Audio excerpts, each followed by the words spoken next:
4 grands animaux sortir de la mer. Et voir que ici, on est complètement en dehors de la logique naturelle des choses. Parce que Daniel voit des animaux sortir de la mer.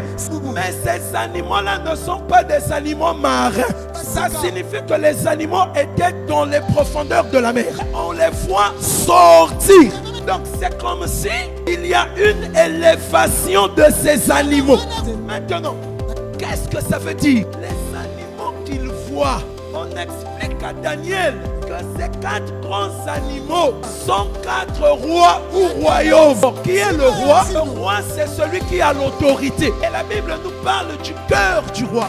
Le cœur du roi est un courant d'eau. C'est l'eau qui coule. Maintenant, on dit le cœur du roi, c'est comme un courant d'eau. Parce que pour que l'eau puisse couler, il faut qu'il y ait un chemin. C'est-à-dire, si le chemin du courant d'eau fait une courbe à droite, le courant d'eau ira à droite.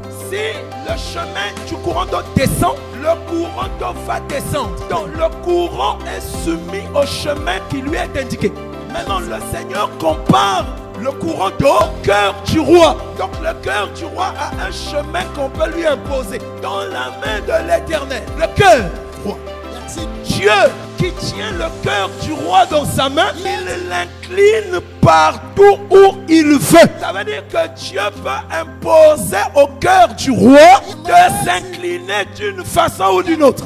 Or, le cœur, c'est le siège des sentiments et des désirs et de la volonté. Ça veut dire que Dieu, dans sa puissance, peut emmener le cœur d'un roi à accomplir non pas la volonté du roi, mais sa volonté à lui, Dieu. Mais pourquoi la mer? La mer représente les nations. Or, qui dit nation, c'est la masse des peuples qui ne sont pas issus d'Abraham selon la chair.